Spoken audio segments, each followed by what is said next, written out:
வரும்போது அவ்வளோ young blood தாத்தா அவங்களோட வரப்போறாரு, கதற விட போறாரு அப்படிங்கிறத நம்ம வந்து ஸ்க்ரீன்ல பார்த்தோம். அண்ட் ஒரு ஃப்ரேமுமே ஓவியம் தாங்க. ஒவ்வொரு படைப்பும் நமக்கு காவியமா மனசுல நிற்கும். ஏன்னா அந்த விஷுவல்ஸை பார்க்கும்போது இது இவர் தான் அப்படின்னு நம்ம வந்து டக்குன்னு வந்து நம்ம மனசுல பதிஞ்சிடும். So none other than Ravivarman sir எங்களுக்காக ஒரு சில வார்த்தைகள் பேசணும் அப்படின்னு அழைக்கிறோம். அனைவருக்கும் வணக்கம்.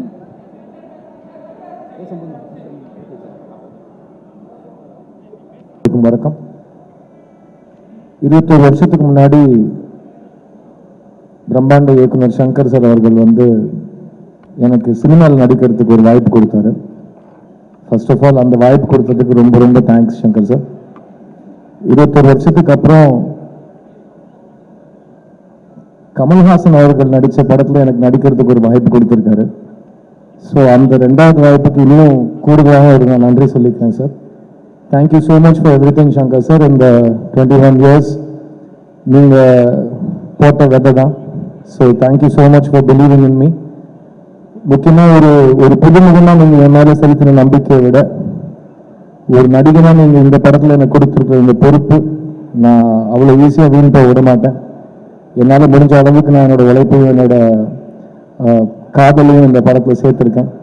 And Indian 2 will always be one of my favorite characters because நிறைய பேர் கேட்பாங்க, ஒரு படத்தில் வந்து நீங்கள் ஒரு கதாபாத்திரத்தில் நடிக்கிறீங்க, ஒரு நடிகனாக இருந்தப்போ உங்களுக்கும் நிறைய உங்களோட பிலீஃப்ஸ் இருக்கும், உங்கள் கதாபாத்திரம் வேறு மாதிரி யோசிப்பாங்க, இந்த கதாபாத்திரம் உங்களோட எவ்வளோ சேர்ந்து போகுது, எவ்வளோ முரணாக இருக்குதுங்கிற மாதிரி கேட்பாங்க. எனக்கு தெரிஞ்சு இந்த கடந்த 20 வருஷத்தில் நான் நடித்த படங்களில் நிறைய என்னோட பர்சனல் கேரக்டர் இந்த கதாபாத்திரத்தில் இருக்கிறதா நான் பார்க்குறேன். அண்ட் இயக்குனர் வந்து எனக்கு இந்த பொறுப்பை கொடுக்குறப்போ அந்த வார்த்தை தான் சொன்னார். And it was a very very beautiful experience. And இந்த கதாபாத்திரத்தோட தேடல் வந்து it's a very personal journey. நான் ரொம்ப என்ஜாய் பண்ணேன். நான் சின்ன வயசுலேருந்து ஒரு கமல்ஹாசன் ஸ்டூடெண்ட், நான் ஒரு கமல்ஹாசன் ரசிகன், நான் ஒரு வானபி கமல்ஹாசன் கூட நான் சொல்லிக்கிறேன். ஏன்னா எனக்கு இது ஞாபகம் இருக்கிற நாளிலிருந்து எல்லாமே கமல் சார்னு சொல்லி தான் வந்தது. அண்ட் கமல் சார் இது வரைக்கும் எந்த படத்துலையும் என் கூட நடிச்சதில்லைன்னு நான் சொல்லுவேன். ஆனால் என் கூட அவர் என்னோட ஃபர்ஸ்ட் படத்துலேருந்து நடிச்சிட்டு இருக்காரு. பிகாஸ் நான் இது வரைக்கும் எப்போ கேமரா ஃபேஸ் பண்ணாலும் ஒரு எட்ட முடியாத உயரத்திலிருந்து அவர் என்னை கூடவே வழிகாமிச்சுட்டே வந்திருக்காரு. ஸோ நான் எப்படி ஒரு டைரக்டர் சங்கரோட ப்ராடக்டோ அதே மாதிரி நான் கமல்ஹாசனோட சீடன். So thank you Kamal sir for existing. நீங்கள் இல்லைன்னா ஒரு நடிகனாக நான் இல்லை. அண்ட் இந்த படத்தில் அதான் இந்த ட்ரெய்லர் நீங்களாம் பார்த்துருப்பீங்க. நான் இது வரைக்கும் சின்ன வயசுலேருந்து கமல்ஹாசன் படம் எல்லா ட்ரெய்லரும் பார்த்துருக்கேன். அந்த ட்ரெய்லரில் நான் என்னையும் பார்க்க முடிஞ்ச ஒரு தருணம், நான் வந்து என் வாழ்க்கையில் மறக்க முடியாத ஒரு தருணம் அது. அண்ட் மறுபடியும் அந்த மூமெண்ட் எனக்கு கொடுத்ததுக்கு Shankar sir really I will never forget this. And because எனக்கு கமல் சார் அவ்வளோ பிடிக்கும், சங்கர் சாருக்கும் கமல் சார் அவ்வளோ பிடிக்கும். நிறைய நாள் ஷூட்டிங்கில் நான் வந்து வியந்து போய் சங்கர் சார் கிட்ட டைரக்டர் ஸ்டென்ட்டில் போயிட்டு, சார் என் முன்னாடி கமல்ஹாசன் நடிச்சிட்டு இருக்காரு சார்ன்னு சொல்லுவேன். எனக்கு எப்படி இருந்திருக்குன்னு யோசிச்சு பாரியா, போய் நடியா அப்படின்னு என்ன சொல்லி அவர் விரட்டி விடுவார் போய் ஷூட்டிங்கில். அண்ட் இந்த மாதிரி பல இன்சிடென்ட்ஸ் இந்த படத்தில் நான் சொல்லிகிட்டே போகலாம். But Indian 2 is a very important ஃபில்முங்க. இந்த காலகட்டத்தில் அவன் இருந்தால் எப்படி இருக்குன்னு தெரியுமா, அவன் திரும்ப வரணும் யா அப்படிங்கிற ஒரு காலகட்டத்தில் நிஜமாவே அவன் திரும்ப வந்தால் எப்படி இருக்குமோ அதுதான் இந்தியன் 2. அண்ட் தாத்தா வராரு, கதரை விட போகிறாரு, அதை மட்டும் நீங்கள் எழுதி வச்சுக்கோங்க. இந்த படத்தில் ஒர்க் பண்ண ஒவ்வொரு தொழில்நுட்ப கலைஞருக்கும் என்னோட ரொம்ப ரொம்ப பெரிய தேங்க்ஸ் சொல்லிக்கிறேன். Cameraman Ravivarman sir, music director Anirudh. This film is a very important film for all of us. And நாங்கள் ரொம்ப ரொம்ப காதலிச்சு பண்ண ஒரு படம் இது. இந்த படத்தை வந்து நிறைய பேர் இப்போ டிக்கெட் வாங்குகிற ரசிகர்களே வந்து எவ்வளோ கோடி பண்ணும், எவ்வளோ வசூல் பண்ணும்லாம் அவங்க அடிச்சுக்கிறாங்க. இப்போது நம்மளும் அந்த விளையாட்டில் சேர்ந்துப்போமே. இந்த படம் வசூல் செய்யுங்க. நீங்கள் என்னெல்லாம் எதிர்பார்க்குறீங்களோ அதையும் தாண்டி லைக்கா நிறுவனத்துக்கும் ரெட் ஜாயிண்ட் நிறுவனத்துக்கும் அவங்க போட்ட நம்பிக்கைக்கும் அவங்க போட்ட முதலீடுக்கும் ரொம்ப பெரிய ரிட்டர்ன் இந்த படம் கொடுக்கும்னு நான் நம்புகிறேன். இந்தியன் சினிமா, முக்கியமாக தமிழ் சினிமாவுக்கு தேவையான ஒரு படம் திரும்ப களை கட்டுற நேரம் தியேட்டர்ஸில். ஸோ ஜூலை 12th தாத்தா வராரு. கன்ஃபார்மாக இந்த படம் வந்து ஒரு ஹிஸ்ட்ரி படைக்க போகிற படமாக நான் கருதுகிறேன். So on behalf of all of us on the Indian 2 team, I want to, tell you to keep your expectations really high because Shankar சாரோட மேஜிக் வந்து இந்த கடந்த காலத்தில் வந்து அவர் கொஞ்சம் டைம் எடுத்து இந்த படத்தை செதுக்கியிருக்காருங்கிறதுனால we've been waiting for his magic on the big screen, and keep your expectations high because director Shankar is already a milestone setter and our கூட கமல் சார் இருக்காரு. So it's just going to be extraordinary and I can't wait for July 12th. And இங்கே வந்து இந்த படத்தை support பண்ணதுக்கு ரொம்ப ரொம்ப நன்றி. அண்ட் இந்த படத்தை பற்றி நீங்கள் ஆடியன்ஸுக்கு எடுத்துகிட்டு போகிற நேரம் இது, இந்த கண்டென்ட்டை. And Kamal sir and Shankar sir ரெண்டு பேரும் இறங்கி பப்ளிசிட்டி ப்ரமோஷன்ஸ்னு ஒரு வழிகாட்டியாக ஒரு பிளான் வச்சுருக்காங்க. I was very inspired to see that publicity plan because ஒரு படத்தை எடுத்தால் மட்டும் போதாது, அந்த படத்தை பற்றி நம்மளே போய் கரெக்டாக ஆடியன்ஸ் கிட்ட போய் சேர்க்கணுங்கிற பொறுப்பை அவங்க எடுத்துகிட்டு இருக்காங்க. So hats off to both of them and I want to wish everybody on this film the best of luck. and இன்னும் நிறைய பேசுவோம், இன்னும் till the July 12th வரைக்கும் டெய்லி ஏதோ ஒன்று பேசிக்கிட்டே இருப்போம். ஸோ அது வரைக்கும் தேங்க்யூ ஸோ மச். தாத்தா வராரு. cheers. ஃபர்ஸ்ட்லி இன்னைக்கு காலையில் வந்து இந்த ட்ரெய்லர் பார்த்ததுக்கு எல்லாருக்கும் பெரிய தேங்க்ஸ். எங்களுக்கே ரொம்ப ஸ்பெஷலாக இருந்தது இந்த பார்க்கறதுக்கு. ஏன்னா இவ்வளோ நாள் நம்ம ஸ்டூடியோஸில் பார்த்துட்டு இப்போ இந்த பெரிய ஸ்க்ரீனில் வந்து இந்த சவுண்ட் அண்ட் இந்த விஷுவலில் பார்க்கும்போது நமக்கு ஒரு பிரமிப்பாக இருக்குது. ஸோ இன்னைக்கு ஜஸ்ட் ஷார்ட்டாக என்ன சொல்லிக்கலாம்னா பேசே பழைய மேட்ரு தான், ஹார்ட் ஒர்க் நெவர் ஃபெயில்ஸ் அப்படின்னு சொல்லுவாங்க. ஜஸ்ட் நம்மளுக்கு ரொம்ப சின்ன கெரியர் தான், 10-12 years. இந்த 12 yearsல இவ்வளோ ஹார்ட் ஒர்க் வந்து நான் பார்த்ததே கிடையாது. From Shankar sir, from Kamal sir, every frame everybody is part of the film. Ravi sir, Sid, Bobby bro, Jagan bro, Kunal sound அவர் யூஎஸ்லேருந்து வந்திருக்காரு. ஸோ இதெல்லாமே கொண்டு சேர்த்து லைக்கா ப்ரொடக்ஷன்ஸ் அண்ட் ஜெயண்ட்டுக்கு தேங்க்ஸ். அண்ட் யா சித்தார்த் சொன்ன மாதிரி ஜூலை 12 கண்டிப்பாக ஸ்பெஷலாக இருக்கும்னு நம்புகிறோம். The hard work by the legends will not fail for sure. It's going to be a sure shot blast. So thank you. Thank you அனி, தேங்க்யூ சார். வந்து தெரியுது. Thank you so much for being with us. And அடுத்ததாக நம்ம எல்லாரும் wait பண்ணிட்டு இருக்கிற ஒருத்தர். So இந்த படைப்பு நமக்காக வந்து இவ்வளோ பிரம்மாண்டமாக கொடுக்குற ஒவ்வொரு படைப்பும் ஏதாவது. எல்லாருக்கும் வணக்கம். போஸ்ட் ப்ரொடக்ஷன் ஒர்க் போயிட்டுருக்கனால கொஞ்சம் நான் லேட்டாக வந்துட்டேன். அதுக்காக உங்கள் எல்லாத்தையும் நான் மன்னிப்பு கேட்டுக்கிறேன். என்னுடைய படங்கள் எல்லாமே அநேகமாக வந்து இப்படி நடந்தால் எப்படி இருக்கும் அப்படிங்கிறது தான் most of my films concept. இப்போ இந்தியன் 2 அப்படி தான். இப்போ கரண்ட்டில் இந்தியன் தாத்தா வந்தால் எப்படி இருக்கும் அப்படிங்கிற கற்பனை தான் வந்து இந்தியன் 2.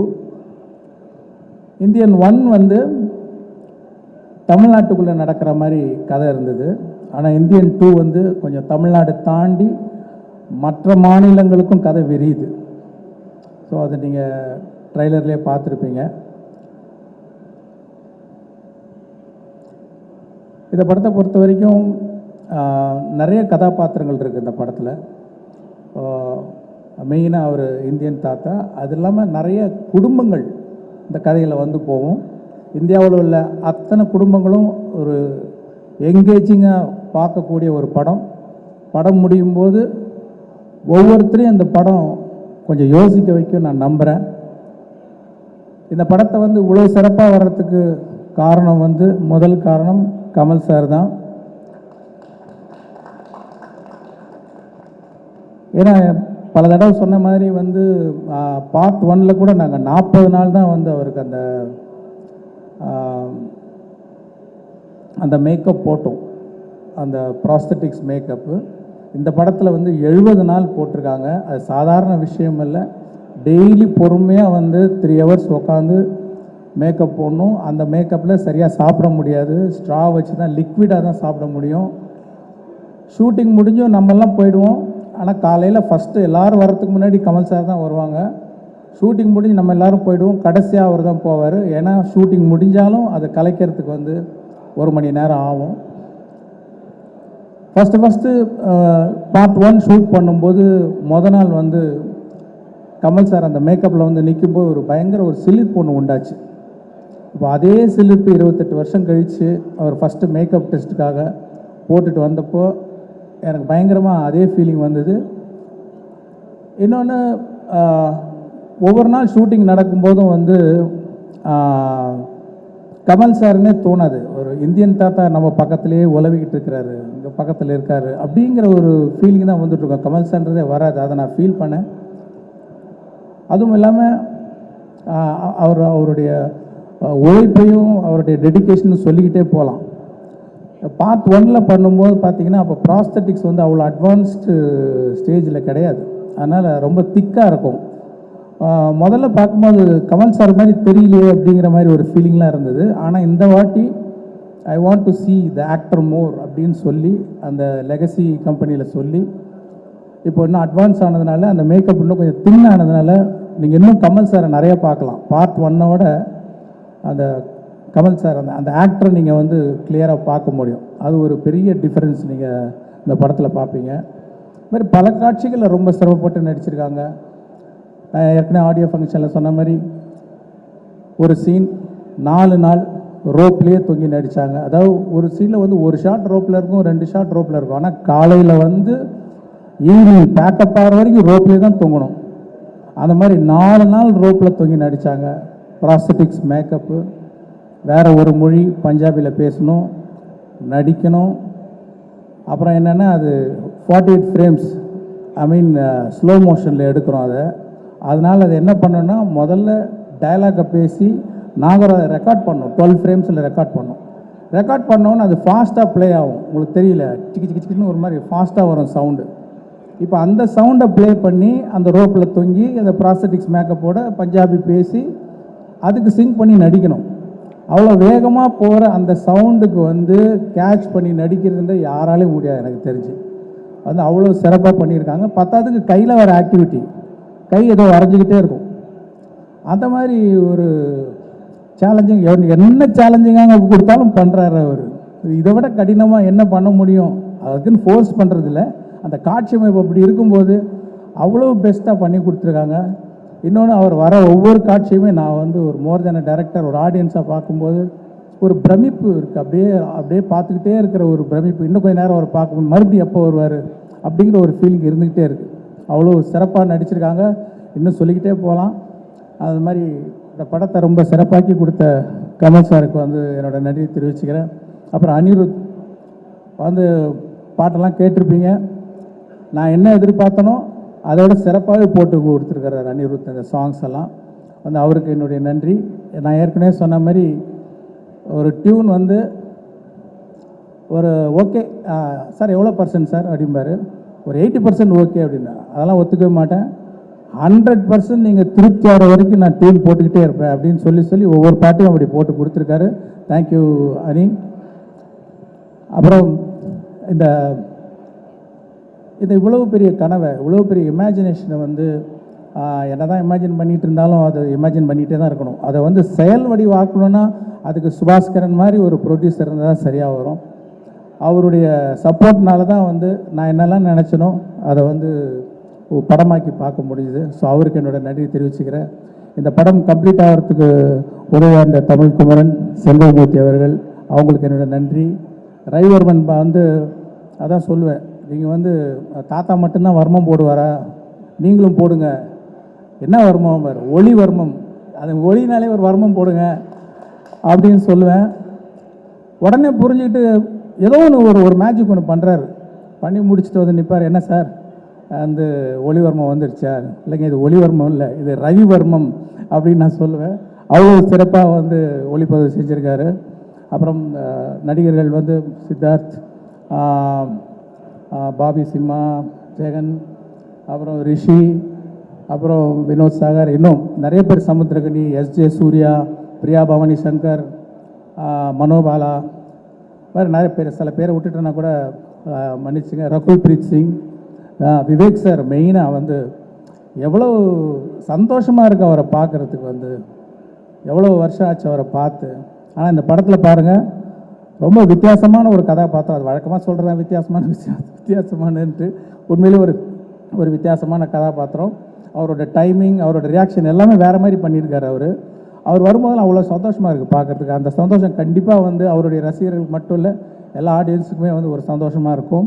இன்னும் வேறு யாராவது நடிகர்கள் பேரை சொல்ல விட்டுருந்தேன்னா மன்னிச்சிங்க. அதே மாதிரி டெக்னீஷியன்ஸ், அந்த குணால் ராஜன் ஃபஸ்ட் டைம் அவரோட ஒர்க் பண்ணுறேன். வந்து இழைக்கிறாரு சவுண்டு. அதாவது ஒரு சின்ன பார்த்தீங்கன்னா இந்த ட்ரைலரில் நிறைய ஷார்ட்ஸ், நிறைய டீட்டெயில்ஸ், அத்தனைக்கும் சத்தம் கேட்கணும். ஏன்னா இந்த பக்கம் மியூசிக் போயிட்டுருக்கு, இந்த பக்கம் டயலாக் போயிட்டுருக்கு, இந்த பக்கம் எஃபெக்ட்ஸ் போயிட்டுருக்கு. இதில் எதுவுமே மிஸ் ஆகாமல் எல்லா சவுண்டும் கேட்க வைக்கிற ஒரு நல்ல மேஜிக்கை பண்ணியிருக்காரு குணால். அவருக்கு என்னுடைய நன்றி. இந்த படத்துக்காக உழைச்ச அத்தனை பேருக்கும் என்னுடைய நன்றி நான் தெரிவிச்சுக்கிறேன்.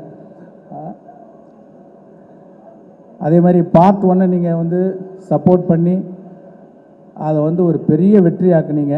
அதே மாதிரி இந்த படத்தையும் நீங்கள்லாம் சப்போர்ட் பண்ணி பெரிய வெற்றியாக்குன்னு உங்கள்கிட்ட நான் தாழ்மையாக கேட்டுக்கிறேன். நன்றி, வணக்கம். சினிமாவின் உயிர் காதலன் அப்படின்னே சொல்லலாம் எங்கள் உலக நாயகன் கமல்ஹாசன் அவர்களை ஒரு சில வார்த்தைகள் பேச அழைக்கிறோம்.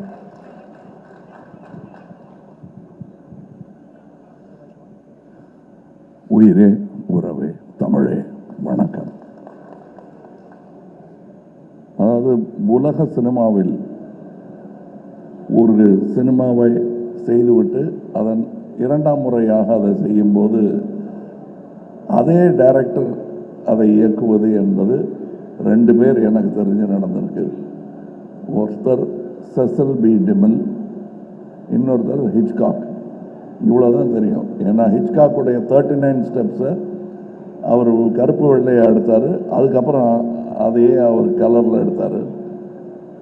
அதே மாதிரி செசில் பி டிமில் வந்து 10 கமாண்ட்மெண்ட்ஸுங்கிற படத்தை கருப்பு வெள்ளையை எடுத்தார். திருப்பி அதே கலரில் எடுத்தார். இன்னி வரலும் அது பேசப்படுகிறது. அந்த வாய்ப்பெல்லாம் யாருக்குமே கிடைக்காது. இது சங்கர் அவர்களுக்கு கிடைத்திருக்கிறது. அவருக்கு கிடைத்ததனால் எனக்கும் கிடைத்திருக்கிறது. ஏன்னா PU சின்னப்பா அவர்கள் நடித்த அந்த உத்தமபுத்திரன்ல அதுக்கப்புறம் நடிகர்தில் தான் நடித்தார்.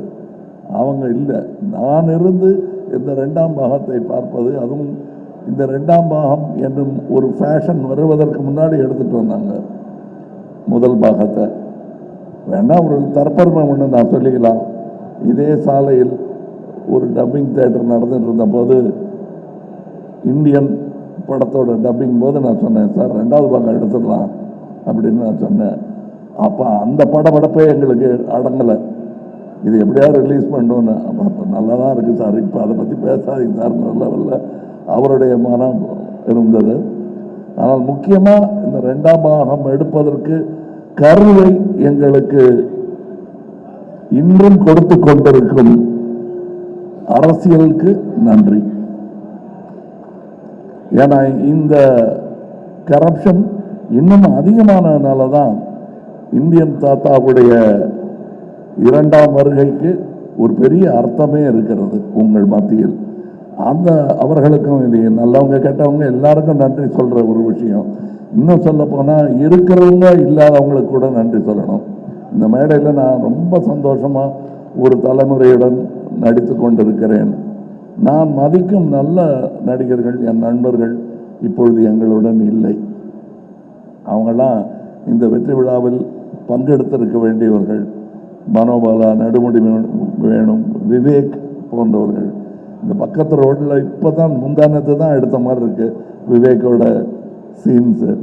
இவர் பக்கத்தில் உட்காந்து டைரக்ட் பண்ணிட்டு இருந்தார். காலம் எவ்வளோ வேகமாக ஓடுகிறது என்பதற்கு இந்தியன் 1, 2 எல்லாம் ஒரு உதாரணம். நாங்கள் திரும்பி பார்க்கறது கூட சங்கருங்கிற அந்த இளைஞர், அவர் நல்ல வேளை இன்னும் இளைஞராகவே இருக்கார். நல்ல வேளை நான் தாத்தாவை போட்டதுனால வித்தியாசம் தெரியல. இன்னொரு முக்கியமான ஒரு இந்த மாதிரி மேடைகளில் வழக்கமாக 2 பேர் சண்டை போட்டுக்குவாங்க, மாற்று கருத்து இருக்கும். அது இல்லாமல் போயிடக்கூடாது இதுங்கிறதுக்காக ஒரு நம்ம ரவிவர்மன் ஒன்று சொன்னார், சங்கர் சாரும் கமல் சாரும் நினச்சாலே இது மாதிரி எடுக்க முடியாதுன்னு எடுத்திருக்கோம். அதான் இந்தியன் 3. இந்த மேடையில் அதை பேசக்கூடாது. ஸோ அவரையும் எதிர்த்து பேசிட்ட ஒரு சந்தோஷம் எனக்கு இருக்குது. அவரும் தான் சம்மந்தப்பட்டிருக்காரு. இதில் இருக்கிற எல்லாருக்கும் ஒவ்வொருத்தருக்கும் நான் நன்றி சொல்ல ஆரம்பித்தேன்னா, நாங்கள் பாம்பே போகிறதா இருக்கோம் அடுத்த விழாவுக்கு, அது ரத்து செய்ய வேண்டியிருக்கும். இப்போ டைரக்டரே சொல்லிட்டாரு குணால் அவர்களை பற்றி.